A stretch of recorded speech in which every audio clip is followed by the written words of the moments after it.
देखो, आधुनिक भारत में उत्तरकालीन मुगल सम्राट सबसे पहले आता है बहादुर शाह। यहां पढ़े थे ना अपन ने, ये देखो ये बहादुर शाह।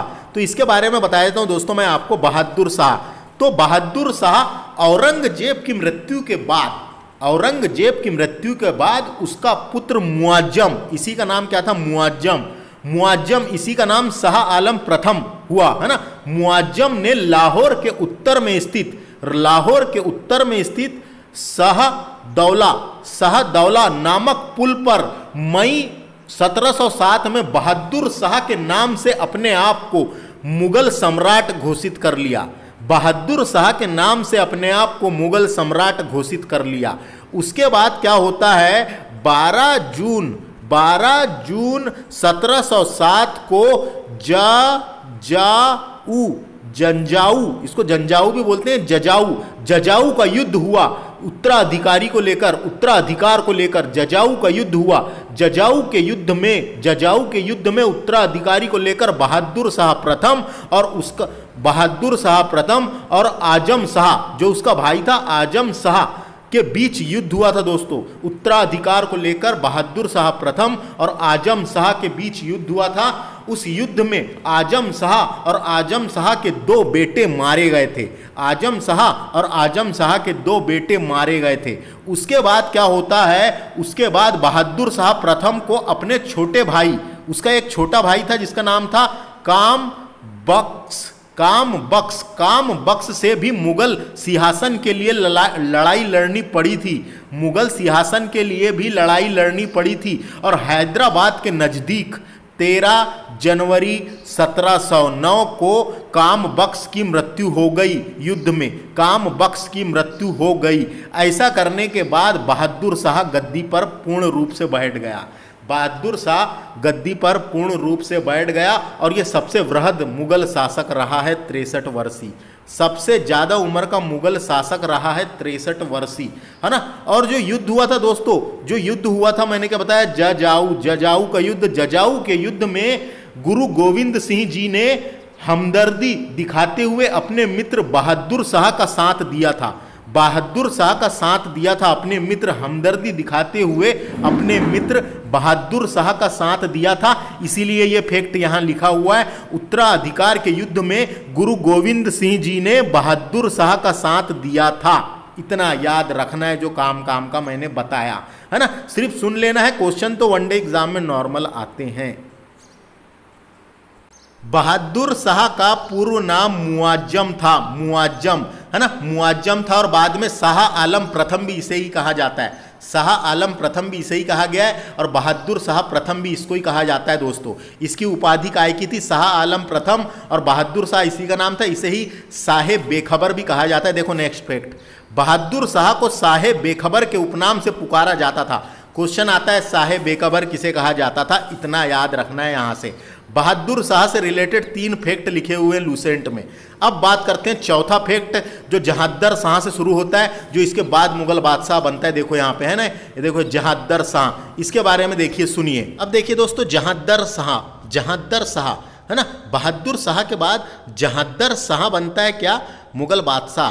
तो इससे क्या मैंने बताया था, ये कब से कब तक, 1712 से लेके 13 तक, है ना, 1712 से लेकर 13 तक के जहादर शाह था। अपने शासन काल में लाल कुमारी नामक वैश्या को हस्तक्षेप करने का आदेश दे रखा था। इसने हस्तक्षेप करने का आदेश दे रखा था, यानी कि लाल कुमारी नामक महिला के प्रभाव में था ये, है ना। इसीलिए इसे लंपट मूर्ख भी कहा जाता है। देखो यहाँ लिखा हुआ है, जहादर शाह को लंपट मूर्ख भी कहा जाता है। यह एक जहादर शाह एक अयोग्य शासक था, याद रखना है, अयोग्य शासक था।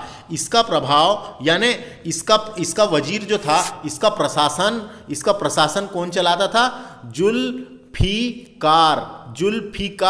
जुल्फिकार खां नाम था इसका वजीर था ये, है ना। तो जुल्फिकार के हाथों में था, जो इसका वजीर था, ये इसका प्रशासन को चलाता था, है ना। ये अयोग्य शासक था, इसे लंपट मूर्ख भी कहते थे। और लाल कुम्हारी नामक महिला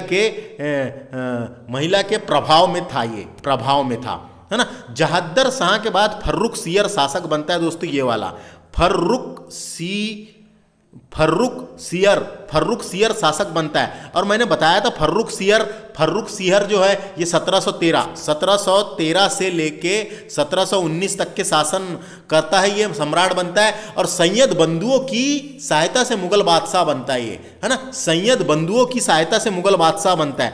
फर्रुख सियर को मुगल वंश का घृणित कायर भी कहा जाता है, घृणित कायर भी कहा जाता है, इंपॉर्टेंट है। फर्रुख सियर को मुगल वंश का घृणित कायर भी कहा जाता है। और फर्रुख सियर से क्या क्वेश्चन आता है कि ये सैयद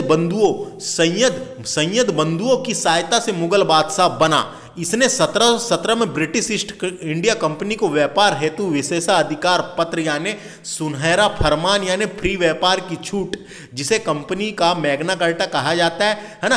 तो सैयद बंधुओं ने फर्रुख सियर की हत्या कर दी थी, है ना। बाद में सैयद बंधुओं ने फर्रुख सियर की हत्या कर दी थी, है ना, इतना याद रखना है। तो सैयद बंधु कौन थे वो फैक्ट लिखा हुआ है। मुगल कालीन इतिहास में सैयद बंधु हुसैन अली खां और अब्दुल्ला खां को शासक निर्माता के रूप में जाना जाता है दोस्तों। तो सैयद बंधु के नाम पूछा जा सकता है अपने को। सैयद बंधु से आशय सैयद हुसैन अली खां, एक का नाम क्या है सैयद हुसैन अली खां, दूसरे का नाम था सैयद अब्दुल्ला नामक, है ना, सैयद अब्दुल्ला, है ना। सैयद अब्दुल्ला नामक दो भाई थे जो मुगल साम्राज्य में शक्तिशाली सेनानायक थे, मुगल साम्राज्य के शक्तिशाली सेनानायक थे। इन्हें राज्य निर्माता या शासक निर्माता के नाम से जाना जाता है। इंग्लिश में इन्हें किंग मेकर भी कहते थे, किंग मेकर यानी शासक निर्माता, किंग मेकर के नाम से जाना जाता है। इन दोनों के नाम याद रखना है दोस्तों, है ना, इन दोनों के नाम याद रखना है, पूछा जा सकता है ना। इसके बाद बनता है फर्रुख सियर के बाद मोहम्मद शाह। तो देखो यहाँ पे नाम आया होगा, है ना, ये देखो आया मोहम्मद शाह का। तो सुंदर व्यक्तियों के प्रति अत्यधिक रुझान के कारण मोहम्मद शाह को रंगीला बादशाह या रंगीला शाह कहा जाता था। सुंदर युवतियों यानी लड़कियों के प्रति अत्यधिक रुझाव के कारण मुगल बादशाह को रंगीला शाह भी कहते थे। ये 1719 से 1748 तक के सैयद बंधुओं द्वारा बनाया गया चौथा मुगल बादशाह था। फिर बाद में मोहम्मद शाह ने सैयद बंधुओं की हत्या करवा दी थी। तो अपने को यहाँ के फैक्टर्स पढ़ाता हूँ मैं बस सीधे। तो सुंदर युवतियों के प्रति अत्यधिक रुझाव के कारण मोहम्मद शाह को रंगीला बादशाह भी कहा जाता था। ये एक संगीतकार के रूप में मोहम्मद शाह ने अनेक ख्यालों की रचना भी की है। क्वेश्चन आ सकता है अनेक ख्यालों की रचना किसने की है, मोहम्मद शाह ने। और मोहम्मद शाह को रंगीला शाह के नाम से भी जाना जाता था। तो समझ में आ गया दोस्तों, है ना, यहाँ तक समझ में आया। अब उसके बाद देखिए नेक्स्ट फैक्ट है तुरानी सैनिक हैदर बेग ने 9 अक्टूबर 1720 को सैयद बंधु हुसैन अली खां की हत्या कर दी थी। तो मोहम्मद शाह, दोस्तों मोहम्मद शाह, मैंने मोहम्मद शाह के बारे में बताया था, यह सैयद बंधुओं द्वारा बनाया गया चौथा मुगल बादशाह था। मोहम्मद शाह ने अपने योग्य वजीर, उसका एक वजीर था जिसका नाम था निजाम उल मुल्क आसफ जहां की सहायता से सैयद बंधु की हत्या करवा दी थी। तो जो निजाम उल मुल्क आसफ खां था उसका सैनिक था तुरानी सैनिक ये हैदर बेग। तो हैदर बेग ने 9 अक्टूबर 1720 को सैयद बंधु हुसैन अली खां की हत्या कर दी। अब जब हुसैन अली खां की हत्या हो जाती है तो उसका जो भाई था अब्दुल्ला खां, सैयद बंधुओं का जो भाई था अब्दुल्ला खां, वह आग बबूला हो गया और वो युद्ध के लिए फिर से तैयार हो गया मोहम्मद शाह के युद्ध के लिए। लेकिन फिर जो सेना से लड़ते लड़ते बहुत भीषण संघर्ष हुआ सेनाओं के बीच। फिर आखिर में अब्दुल्ला खां को हार मानना पड़ा और वो हार मान गया और अब्दुल्ला खां को फिर जेल में डाल दिया गया था। और फिर कुछ दिन के बाद अब्दुल्ला खां को जहर देकर मार दिया गया, जेल में ही जहर देकर मार दिया गया। मोहम्मद शाह के कहने पर जहर देके मार दिया गया। इस तरह इतिहास में सैयद बंधु यानी किंग मेकर के नाम से प्रसिद्ध यानी सैयद बंधुओं का अंत हो गया दोस्तों। इस प्रकार सैयद बंधुओं का अंत हो गया। सैयद बंधु जो मुगल सम्राटों को अपने इशारों पर नचाया करते थे, है ना। इतिहास में सैयद बंधु के नाम से जो जाने जाते थे उनका अंत हो गया। उन्होंने मुगल शासकों को अपने इशारों पर नचाया काफी। तो सैयद बंधु का हो गया अंत। उसके बाद आगे देखिए किसने किया था, तुरानी सैनिकों ने, याद रखना है। फिर अगला फैक्ट है, मोहम्मद शाह के शासन काल में ही हैदराबाद के निजाम चिन किलिच खां, क्या नाम था उसका, चिन किलिच खां ने निजाम उल मुल्क की उपाधि धारण की। इसी का नाम था दोस्तों, उपाधि थी निजाम उल मुल्क की उपाधि धारण की। और 1725 में स्वतंत्र राज्य की स्थापना की थी, स्वतंत्र हैदराबाद राज्य की स्थापना की थी। क्यों की थी, तो दोस्तों क्या हुआ था, है ना, उसके बाद क्या हुआ था, निजाम का मोहम्मद शाह के साथ मतभेद हो गया था, है ना। ये जो मोहम्मद शाह था, है ना, इसके साथ था पहले तो निजाम का मोहम्मद शाह के साथ मतभेद हो गया था।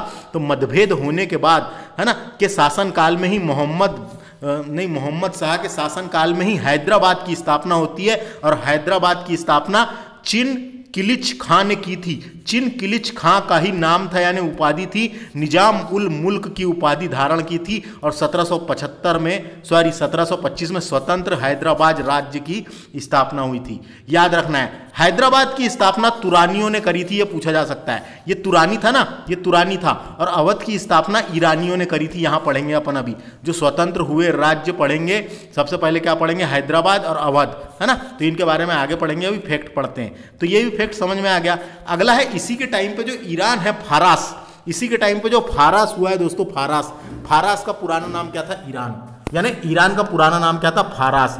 तो फारस के सम्राट नादिर शाह का आक्रमण होता है कब, 1739 में दिल्ली पर आक्रमण किया नादिर शाह ने। उस समय दिल्ली का शासक मोहम्मद शाह था। क्वेश्चन आता है, नादिर शाह का आक्रमण किसके समय हुआ था, मोहम्मद शाह के समय हुआ था।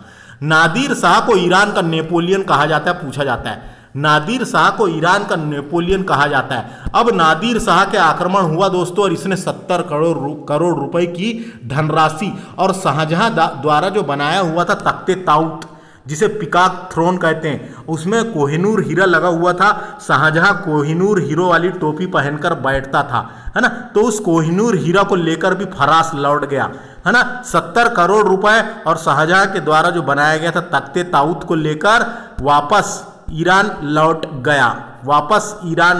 गया। तो यहां से क्या क्या क्वेश्चन आएंगे, समझ में आया क्या, किसके शासनकाल में हुआ था आक्रमण, ये याद रखना है, नादिर शाह का। आगे चलते हैं, है ना। तख्ते ताऊत यानी मयूर सिंहासन पर बैठने वाला अंतिम मुगल शासक मोहम्मद शाह को रंगीला शाह या रंगीला बादशाह कहा जाता था। इसी के टाइम पे नादिर शाह का आक्रमण हुआ था, अपन पढ़े ना, ऐसे क्वेश्चन आते हैं। इसी के टाइम पे नादिर शाह का आक्रमण 1739 में हुआ था। तो मोहम्मद शाह का काम यहाँ से खत्म।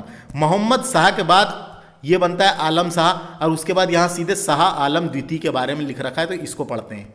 मोहम्मद शाह के बाद अहमद शाह, देखो ये मोहम्मद शाह के बाद अहमद शाह गद्दी पर बैठता है और मुगल सम्राट बनता है। अहमद शाह 1748 से लेकर 1754 तक के रहता है। और इसी के टाइम पे दोस्तों 1748 में अहमद शाह अब्दाली का प्रथम आक्रमण हुआ था। यानी अहमद शाह अब्दाली ने पहली बार भारत पर आक्रमण किया था। उस टाइम पे मुगल बादशाह अहमद शाह था, 1748 में, याद रखना है ना। इससे इतना इंपॉर्टेंट है। इसके बाद दूसरा शासक बनता है आलमगीर द्वितीय के टाइम पे प्लासी का युद्ध हुआ था दोस्तों। प्लासी का युद्ध 1757 में प्लासी का युद्ध हुआ था, इंपॉर्टेंट है।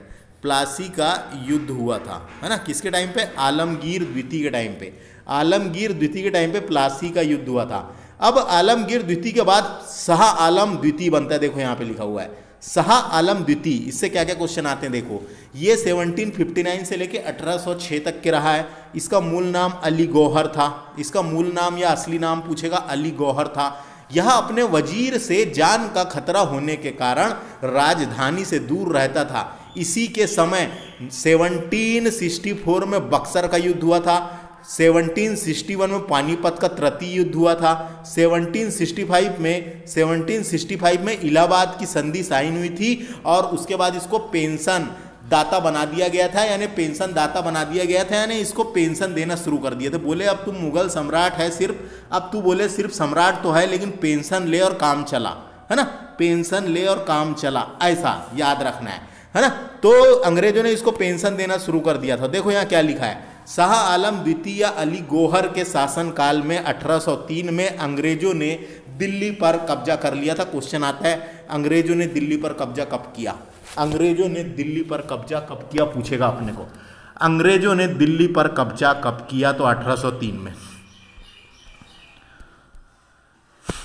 1803 में। और पेंशन दाता इसको बना दिया था, इसको पेंशन दाता बना दिया था। इसी के टाइम पे पानीपत का तृतीय युद्ध होता है, पानीपत का तृतीय युद्ध होता है। ये पानीपत के तृतीय युद्ध की पूरी तारीख अपने को पता होना, कभी कभी पूरी तारीख पूछ ली जाती है। तो ये 14 जनवरी की बात है, 14 जनवरी 1761, 14 जनवरी 1761 को मराठा और अहमद शाह अब्दाली जब दूसरी बार भारत आया था, उन दोनों के बीच होता है दोस्तों ये, है ना। ये देखो लिखा हुआ है यहाँ पे 14 जनवरी 1771 में मराठा एवं अहमद शाह अब्दाली की सेना के बीच हुआ था। इस युद्ध में मराठाओं की हार हुई थी, इस युद्ध में मराठाओं की हार हुई थी, है ना, याद रखना है, इस युद्ध में मराठाओं की हार हुई थी। और जो अवध का नवाब था सुजाउद्दौला ने अहमद शाह अब्दाली का साथ दिया था और मराठाओं की हार हो गई थी, इतना याद रखना है इससे, है ना। अहमद शाह अब्दाली का वास्तविक नाम अहमद खां था, नाम याद रखना है, अहमद खां था। इसने 8 बार भारत पर आक्रमण किया, इसने 8 बार भारत पर आक्रमण किया। जो पहला आक्रमण किया था वो 1748 में किया था, है ना। इसने पहला आक्रमण 1748 में किया था। उस टाइम पे मुगल बादशाह अहमद शाह था, ये वाला अहमद शाह था, उस टाइम पे किया था। अब आगे और फैक्ट डिस्कस करते हैं। गुलाम कादिर खान ने 1806 में शाह आलम द्वितीय की हत्या कर दी। तो उसका गुलाम था जिसका नाम क्या था, कादिर खां। उसका गुलाम कादिर खान ने 1806 में शाह आलम द्वितीय की हत्या कर दी। तो शाह आलम द्वितीय को की हत्या कर दिया, है ना, काम ही खत्म कर दिया उसका। ये शाह आलम द्वितीय की हत्या कर दी, यहाँ शाह आलम द्वितीय का काम खत्म, है ना। अब शाह आलम द्वितीय का काम खत्म हो जाता है दोस्तों। उसके बाद यहाँ पे आता है अकबर द्वितीय। शाह आलम द्वितीय के बाद देखो ये अकबर द्वितीय आता है। अकबर द्वितीय 1806 से लेके 1837 तक के शासन करता है। यह पहला शासक था जो अंग्रेजों के संरक्षण यानी अंग्रेजों की सहायता से मुगल बादशाह बना था। क्वेश्चन आता है, अकबर द्वितीय ऐसा शासक था जो अंग्रेजों के संरक्षण या अंग्रेजों की सहायता से मुगल बादशाह बना था। इसी ने राजा राम मोहन राय को राजा की उपाधि दी थी, इसी ने राजा राम मोहन राय को राजा की उपाधि दी थी, अकबर द्वितीय ने, है ना। राजा राम मोहन राय को राजा की उपाधि दी थी। और इसी के समय ही मुगलों के सिक्के चलना बंद हो गए थे, इसी के समय ही मुगलों के सिक्के चलना बंद हो गए थे। अकबर द्वितीय के बाद आता है बहादुर शाह जाफर द्वितीय, बहादुर शाह जाफर द्वितीय, है ना। ये दोस्तों ये 1837 से लेके 1857 तक के रहा है मुगल सम्राट, मुगल सम्राट रहा है। देखो यहां पे लिखा हुआ है बहादुर शाह जाफर द्वितीय, अंतिम मुगल सम्राट था ये।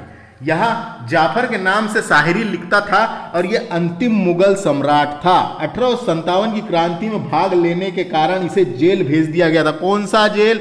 रंगून जेल, रंगून जेल भेज दिया गया था। ये रंगून जेल जो बर्मा था दोस्तों, उस टाइम पे बर्मा, है ना, बर्मा का जेल था। बर्मा की राजधानी उस टाइम पे रंगून हुआ करती थी और वहां पे जेल था जो बर्मा जेल। वो आपने एक पुरानी पिक्चर में एक गाना सुने होंगे, मेरे पिया गए रंगून वहां से किया है टेलीफोन तुम्हारी याद सताती है। वही वाला रंगून है दोस्तों ये, तो वही वाला रंगून है ये, तो याद रखना है। तो ये रंगून जेल था अंग्रेजों के टाइम पे, तो इसको रंगून जेल भेज दिया गया था। 1857 की क्रांति में भाग लेने के कारण अंग्रेजों द्वारा बहादुर शाह जाफर द्वितीय को बंदी बना लिया गया और रंगून जेल भेज दिया गया था। उसके बाद रंगून जेल भेजा गया तो इसको वहीं रखा गया कई दिन तक के। उसके बाद 1862 में इसकी मृत्यु हो गई, वहाँ पे कहाँ, रंगून जेल में। 1862 में इसकी मृत्यु हो गई और यह एकमात्र शासक था जिसकी मृत्यु भारत के बाहर हुई थी दोस्तों। यह एकमात्र शासक था जिसकी मृत्यु भारत के बाद बाहर हुई थी और इसकी समाधि भी वहीं रंगून में है। इसकी समाधि भी कहाँ पर है पूछेगा, रंगून। इसकी समाधि कहाँ पर है, रंगून में, इतना याद रखना है। और उसके बाद क्या क्वेश्चन आते हैं यहाँ से, तो इसी के टाइम पे मशहूर शायर मिर्जा गलीब बहादुर शाह जाफर के समय ही दिल्ली में रहते थे दोस्तों। तो एक शायर हुए हैं जो अरबी और फारसी शायर रहे हैं, बहुत प्रसिद्ध शायर, जिसका नाम था मिर्जा गलीब। मिर्जा गालिब है, मिर्जा गालिब बहादुर शाह जाफर द्वितीय के समय ही दिल्ली में रहते थे। दिल्ली में रहते थे या समकालीन थे, ऐसा क्वेश्चन आ सकता है ना। ये किसके समकालीन थे, ऐसा क्वेश्चन आएगा, बहादुर शाह जाफर द्वितीय के, जो अंतिम मुगल सम्राट था उसके समकालीन थे। उसके बाद लाल किले में स्थित हीरा महल, हीरा महल बहादुर शाह जाफर ने बनवाया था दोस्तों। लाल किला तो शाहजहां ने बनवाया था, लेकिन वहां पे एक झमाझम वाला महल बना हुआ है जिसका नाम है हीरा महल। ये हीरा महल को बहादुर शाह जाफर द्वितीय ने बनवाया था, याद रखना है, पूछा जा सकता है ना। उसके अलावा हयात बख्श बाग, बाग का मतलब होता है गार्डन, लाल किला दिल्ली में स्थित है दोस्तों। तो क्या है ये, आपको जानकारी के लिए बता दूं,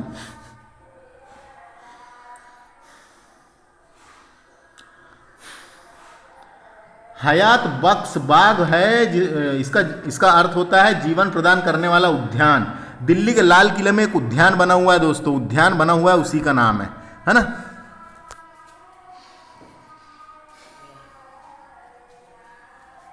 उद्यान बना हुआ है, उसी का नाम है। पूछा जाएगा हयात बख्श बाग क्या है, तो लाल किले में स्थित एक उद्यान है, गार्डन है, या ऐसा पूछा जा सकता है कहाँ पे है करके। तो इस तरीके से हमारा लेक्चर कंप्लीट होता है। लेकिन अब देखते हैं आगे, ये मुगलों से स्वतंत्र होने वाले राज्य और उनके संस्थापक भी मैं यहीं साथों साथ बता देता हूं। मुगलों से स्वतंत्र होने वाले राज्य व संस्थापक तो दोस्तों 18वीं शताब्दी के पूर्व या बाद में मुगलों से प्रत्यक्ष रूप से या अप्रत्यक्ष रूप से कई राज्य स्वतंत्र हुए। प्रत्यक्ष रूप से या अप्रत्यक्ष रूप से कई राज्य स्वतंत्र हुए। उनको भी हम 3 श्रेणी में बांट सकते हैं, जैसे कि मुगल साम्राज्य से अपने आप को पृथक कर बने स्वतंत्र राज्य, या मुगलों के खिलाफ विद्रोह द्वारा बने नए राज्य, या जो अपने आप में ही स्वतंत्र हो गए, वहां का कोई शासक नहीं बचा, तो ऐसे स्वतंत्र राज्य। तो ऐसे स्वतंत्र राज्य बने दोस्तों। तो हम एक एक करके देखते हैं किसकी स्थापना किसने किया है करके, किसकी स्थापना किसने किया, ये अपने को देखना है। तो देखो, जिसमें से अवध, जिसमें से क्या है ये अवध, जिसमें से अवध हो गया बंगाल और हैदराबाद, ये ऐसे राज्य थे। अवध, बंगाल और हैदराबाद ये उत्तराधिकार राज्य की श्रेणी में आते हैं दोस्तों, है ना। उत्तराधिकार तो अपन डायरेक्ट बात करते हैं। सबसे पहले बात करते हैं अपन किसकी, बंगाल की। सबसे पहले बात करते हैं अपन बंगाल, सबसे पहले बात करते हैं बंगाल की। तो दोस्तों मुगल सम्राट के विघटन और स्थिरता की स्थिति का लाभ उठाकर, है ना, बंगाल के सूबेदार, बंगाल का सूबेदार था ये, बंगाल का सूबेदार मुर्शिद कुली खां ने स्वतंत्र राज्य की स्थापना की थी, है ना। कुली खां ने स्वतंत्र राज्य की स्थापना की थी, याद रखना है इसका नाम। इसके बारे में डिटेल में अपन उधर पढ़ेंगे, टेंशन नहीं है यहाँ पे अपने को, है ना। यहाँ पे इतना ही याद रखो, नाम याद रखना है बस। इसके बाद बात करते हैं हैदराबाद की। तो हैदराबाद क्या हुआ, 1724 में चिन किलिच खां, जिसकी उपाधि क्या नाम था उसका, निजाम उल मुल्क आसफ जां ने हैदराबाद में स्वतंत्र कौन सा वंश, आसफ जाई वंश की स्थापना की थी। आसफ जाई वंश की स्थापना की थी। चिन किलिच खां को मुगल बादशाह मोहम्मद शाह द्वारा दक्कन के सूबेदार के रूप में नियुक्त किया गया था। दक्कन के सूबेदार के रूप में नियुक्त किया गया था, दक्कन के सूबेदार के रूप में नियुक्त किया गया था, है ना। और मुगल बादशाह मोहम्मद शाह ने, है ना, 1722 में चिनलिस खां को दक्कन के 6 सूबों की सूबेदारी सौंपी थी, है ना, सौंपी थी। और उसके बाद में इसने उससे मोहम्मद शाह के से मतभेद होने के कारण फिर इसने हैदराबाद स्वतंत्र राज्य की स्थापना कर दी। इसका नाम याद रखना है ना। इसके बाद बात करते हैं अपन, इसके बाद क्या नाम आता है, इसके बाद नाम आता है अवध। अवध की, तो अवध की स्थापना या संस्थापक कौन थे? साआदत खां। साआदत खां। तो पश्चिम में कन्नौज से लेकर पूर्व में कर्मनासा नदी तक फैला अवध, है ना, फैला अवध का सूबा एक विस्तृत और समृद्धशाली क्षेत्र था दोस्तों। तो 1722 में शहादत खां बुरहान मुल्क ने अवध को स्वतंत्र घोषित कर दिया। क्या नाम था उसका पूरा?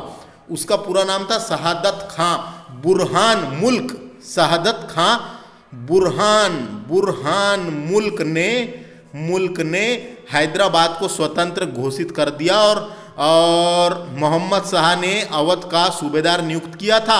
मोहम्मद शाह ने इसको अवध का सूबेदार नियुक्त किया था। फिर ये 1722 में इसने अवध को स्वतंत्र घोषित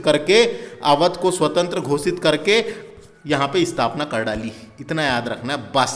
आगे पढ़ेंगे डिटेल में अपन इसके बारे में, अभी तो स्टार्टिंग की है। बात करते हैं मराठा की।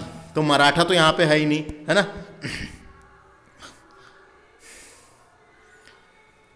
और क्या बचता है? और क्या बचता है?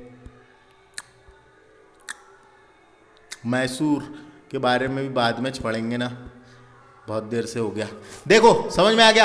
अवध की स्थापना किसने की? तो शहादत खां नाम याद रखना है। हैदराबाद की स्थापना चिन किलिच खां या उसी का नाम था निजाम उल मुल्क आसफ जां।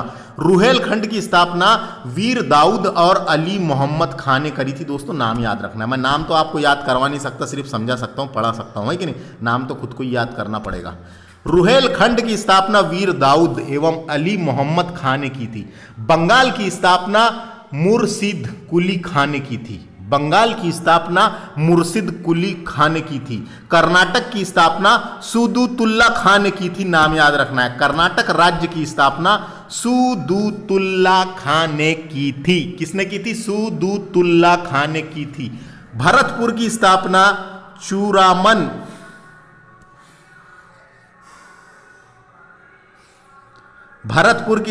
चुरामन एवं बदन सिंह ने की थी। चुरामन एवं बदन सिंह ने की थी। तो ये कुछ भी पूछा जा सकता है, इसको पूरे को याद रखना है। जो मुगलों के द्वारा स्वतंत्र हुए, अपने आप स्वतंत्र हो गए या विद्रोह करके स्वतंत्र हुए, उनके अधीन थे और स्वतंत्र हुए, कैसे भी स्वतंत्र हुए, अपने को तो याद रखना है बस, है ना। बाकी आगे जब इधर आगे आएगा ना तो उधर मैं डिटेल में बढ़ाऊंगा इसके बारे में। बंगाल के बारे में पढ़ेंगे जब। यहाँ एक नोट लिख रखा है, इसको पढ़ लेते हैं और खत्म करते हैं लेक्चर को। मुगल सम्राट मोहम्मद शाह ने शहादत खां को बुरहान उल मुल्क की उपाधि दी थी। क्वेश्चन आ सकता है, बुरहान उल मुल्क की उपाधि किसकी थी? शहादत खां की। शहादत खां की थी दोस्तों। और किसने दी थी? तो मोहम्मद शाह ने दी थी। शहादत खां का असली नाम मीर मोहम्मद मीर मोहम्मद आमीन था। इतना याद रखना है। तो ये तो मैंने पढ़ा दिया एक लेक्चर जिसमें उत्तरकालीन मुगल काल अपन ने डिस्कस किया। तो अब ये देख लेते हैं अपन उत्तरकालीन मुगल काल की। यहाँ पे लिस्ट दी हुई है छोटी सी लूसेंट में, है ना। तो ये उत्तरकालीन मुगल काल, इन्हीं के बारे में तो हमने इधर साइड पूरे फैक्ट इंपॉर्टेंट वाले पढ़े हैं। तो दोस्तों आपको जानकारी के लिए बता दूं, जो प्रारंभिक मुगल शासक रहे हैं जैसे कि बाबर, हुमायूं, अकबर, जहांगीर, शाहजहां, औरंगजेब, इनके टाइम पे अपने क्षेत्र का साम्राज्य का काफ़ी विस्तार होता रहा। इनके क्षेत्र का साम्राज्य का काफ़ी विस्तार उन्होंने किया। लेकिन जो उत्तरकालीन मुगल काल आए दोस्तों, ये अपने साम्राज्य, इनका पतन शुरू हो गया धीरे धीरे, है ना। धीरे धीरे इनका पतन शुरू हो गया। इन्होंने कुछ विशेष काम नहीं किए, ये अपनी जिंदगी जी रहे थे बस। तो ये इनका धीरे धीरे करके पतन शुरू हो गया था। और फिर आखिरी में यहाँ पे अभी पढ़ेंगे अपन, मुगल काल का अंत हो गया था। तो उधर साइड जो फैक्ट लिखे हुए हैं उसी को देखो यहाँ पे। तो ये इसको लिस्ट भी एक बार पता होना, तो ट्रिक आप लोग देख लेना, मैं काम की जानकारी आपको देने वाला हूं। तो दोस्तों औरंगजेब के बाद उसका जो पुत्र है, उसका पुत्र बहादुर शाह, है ना। औरंगजेब के भाई यानी औरंगजेब के बाद अपने भाइयों को युद्ध में पराजित कर गद्दी प्राप्त की थी, जिसका नाम था बहादुर शाह। बहादुर शाह को शाह आलम प्रथम भी कहते थे या इसी को बहादुर शाह प्रथम भी कहते थे दोस्तों। बहादुर शाह प्रथम, इसे साहेब बेखबर के नाम से जाना जाता था, इसे साहेब बेखबर के नाम से जाना जाता था, नाम याद रखना है। ये 1707 से लेकर 1712 तक के 1707 से लेकर 1712 तक के इसने शासन किया है ना। तो इससे इतना ही, इसका मूल नाम क्या था, मुआज्जम, अपन ने पढ़ चुके हैं। उसके बाद देखिए जहादर शाह गद्दी पे बैठता है 1712 से लेकर 1713 तक के, 1712 से लेकर 1713 तक, है ना, 1712 से लेकर 1713 तक के मात्र 1 साल तक इसने जजिया कर, इसके बारे में अपन ने पढ़े थे। ये जहादर शाह ने जजिया कर समाप्त कर दिया था और लाल कुम्हारी नामक महिला के प्रभाव में था और इसने इसे लंपट मूर्ख कहते थे, पढ़े थे कि नहीं, इसे ही लंपट मूर्ख कहते थे, इसी को लंपट मूर्ख कहते थे। ऐसे क्वेश्चन आते हैं इसलिए याद रखना है। बहादुर शाह को क्या कहते थे, बहादुर शाह को साहेब बेखबर के नाम से जाना जाता था, जहादर शाह को लंपट मूर्ख। फर्रुख सियर की बात करते हैं, इसको क्या बोलते थे, इसको घृणित कायर, इसको घृणित, पढ़े थे कि नहीं, घृणित गलत हो गया, घृणित कायर, इसको घृणित कायर कहते थे, इसको घृणित कायर, है ना, किसको, फर्रुख सियर को। सैयद बंधुओं की सहायता से मुगल बादशाह बना था ये। इसने 1717 में ब्रिटिश ईस्ट इंडिया कंपनी को व्यापार के लिए एक पत्र यानी सुनहरा प्रमाण फ्री व्यापार करने को दे दिया था, उसे कंपनी का मैग्ना कार्टा कहा जाता है। सैयद बंधुओं ने फर्रुख सियर की हत्या कर दी थी, है ना, ये तो बोले कायर है, घृणित कायर है, उसकी हत्या कर दी थी, इतना ही याद रखना है यहाँ से बस, फर्रुख सियर से। इसको क्या बोलते थे, घृणित कायर। 1713 से 1719 तक के इसने शासन किया है। इसके बाद आता है मोहम्मद शाह, ये सैयद बंधुओं द्वारा बनाया गया चौथा मुगल बादशाह था दोस्तों। ये 1719 से लेकर 1748 तक के इसने शासन किया, चौथा मुगल बादशाह था, है ना। और मोहम्मद शाह ने अपने योग्य वजीर निजाम उल मुल्क आसफ जहां की सहायता से सैयद बंधुओं की हत्या करवा दी थी, अपन ने पढ़े थे, सैयद बंधुओं की हत्या करवा दी थी। और जो किंग मेकर कहे जाते थे सैयद बंधु, जिनका नाम था अब्दुल्ला खां और हुसैन खां, दोनों की हत्या इसने करवा दी थी, इतना याद रखना है। और इसी के टाइम पे नादिर शाह के टाइम पे अपन पढ़े थे कि नहीं, नादिर शाह के टाइम पे 1739 में, सॉरी नादिर शाह का तो मोहम्मद शाह के टाइम पे ही नादिर शाह का आक्रमण हुआ था, 1739 में नादिर शाह का आक्रमण हुआ था, है ना। और निजाम का इसी के टाइम पे निजाम का मोहम्मद शाह के साथ मतभेद होने के कारण निजाम ने स्वतंत्र हैदराबाद राज्य की स्थापना 1725 ईस्वी में की थी, है ना, 1725 ईस्वी में की थी। तो मोहम्मद शाह के बारे में इतना ही याद रखना है। हाँ, इससे क्वेश्चन आता है, इसे रंगीला बादशाह कहते थे, है ना, इसे रंगीला बादशाह या रंगीला शाह के नाम से जाना जाता था। इसी के टाइम पे नादिर शाह का आक्रमण हुआ था और नादिर शाह ने कई सारे सोना लूट के ले गया था, है ना, 70 करोड़ रुपए की धनराशि लूटा। और शाहजहां के द्वारा बनाया गया तख्ते ताऊत, जिसपे शाहजहां बैठता था, उसको लेके चले गया था, वो कहाँ, ईरान, है ना, ईरान लेके चले गया था। और मोहम्मद शाह तख्ते ताऊत पर बैठने वाला आखिरी शासक था। और पहला शासक कौन था, तो शाहजहां था। तो मोहम्मद शाह 1919 से 1748 तक के शासन किया है। इसके बाद आता है कौन, इसके बाद आता है अहमद शाह ने 1748 से लेकर 1754 तक के शासन किया है। और इसी के टाइम पे 1748 में अहमद शाह अब्दाली का आक्रमण भारत पर प्रथम बार हुआ था। इसी के टाइम पे अहमद शाह अब्दाली का आक्रमण भारत पे प्रथम बार हुआ था, याद रखना है। अहमद शाह से अहमद शाह अब्दाली, तो ये अहमद शाह अलग है और वो अहमद शाह अब्दाली अलग है ना। तो 1748 में अहमद शाह अब्दाली का आक्रमण भारत पर इसी के टाइम पे हुआ था। ये 1748 से लेकर 1754 तक के शासक रहा है अहमद शाह। अहमद शाह के बाद आलमगीर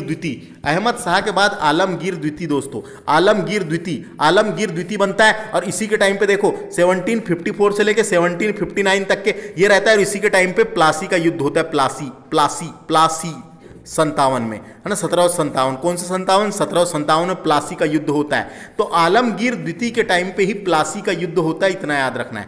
उसके बाद शाह आलम द्वितीय की बात करते हैं। शाह आलम द्वितीय, इसका मूल नाम अली गौहर था। इसका बचपन का नाम क्या था? अली गौहर। अपने पढ़े थे कि नहीं? अली गौहर था इसका। और यह अपने वजीर से जान का खतरा होने के कारण राजधानी से दूर रहता था। इसी के समय दोस्तों, किसके समय? शाह आलम द्वितीय के समय ही 1764 में बक्सर का युद्ध और 1761 में पानीपत का तृतीय युद्ध और 1765 में इलाहाबाद की संधि साइन हुई थी। और इसको पेंशन धारी बना दिया गया था, यानी इसको अंग्रेज सरकार पेंशन दे रही थी। बोले अब पेंशन ले और काम चला, है ना।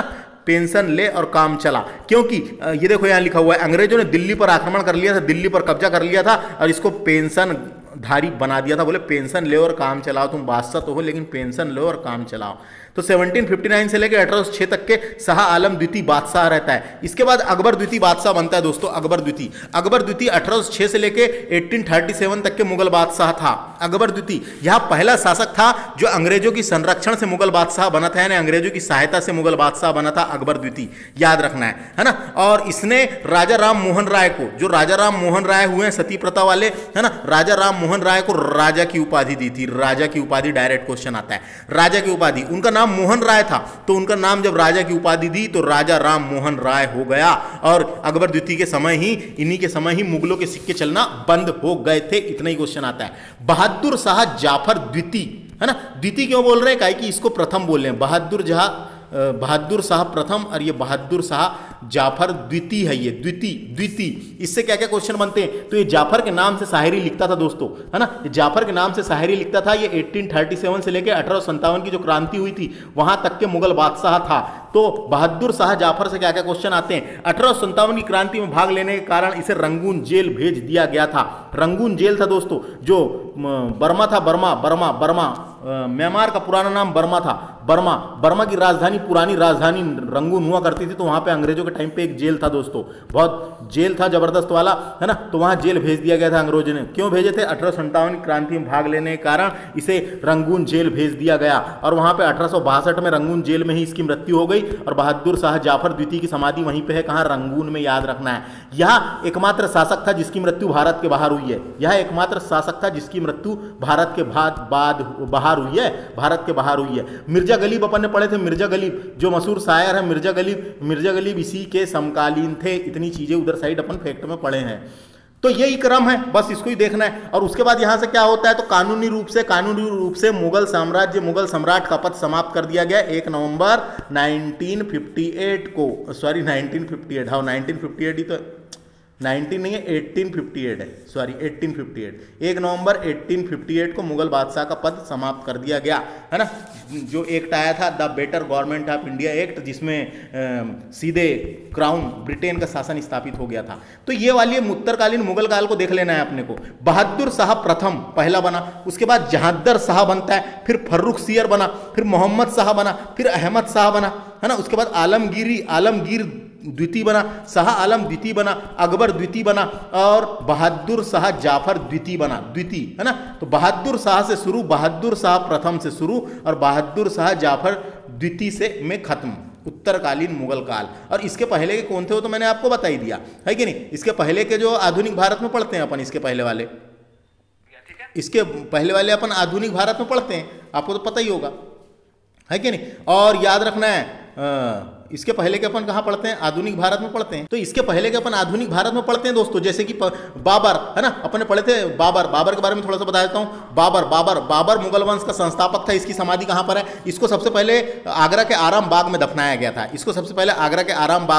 गया था। फिर वहाँ से इसकी समाधि को निकाल के कहाँ ले गया, काबुल। तो काबुल में है, याद रखना है।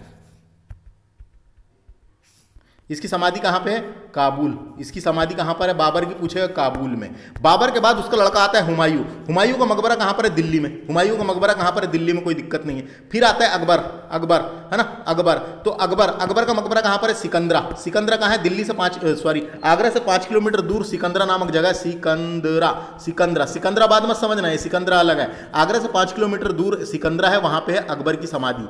जहांगीर की कहाँ है, आप लोग कमेंट करके बताना। शाहजहां का तो आप जानते ही हैं, आगरा में है। और औरंगजेब की कहां पे है, ये आप लोग कमेंट करके बताना। बस तो ये बताया। तो प्रारंभिक मुगल शासक जो रहे हैं, बाबर, हुमायूं, अकबर, जहांगीर, शाहजहां और औरंगजेब, इन्होंने अपने साम्राज्य का विस्तार किया था। लेकिन यहाँ पे जो थे उत्तरकालीन मुगल काल, ये धीरे धीरे पतन की ओर चले गए। तो अब इसके बारे में आप लोग यहाँ ट्रिक बना के याद रखना। Thanks for watching. इस लेक्चर में हमने इतने डिस्कस किए। अगर जैसे जैसे लेक्चर्स में व्यूज आएंगे और कमेंट आएंगे और लाइक आएंगे, तो दोस्तों मैं धड़ाधड़ आगे के वीडियोस बनाऊंगा। तो वीडियो को शेयर करें, लाइक करें। धन्यवाद।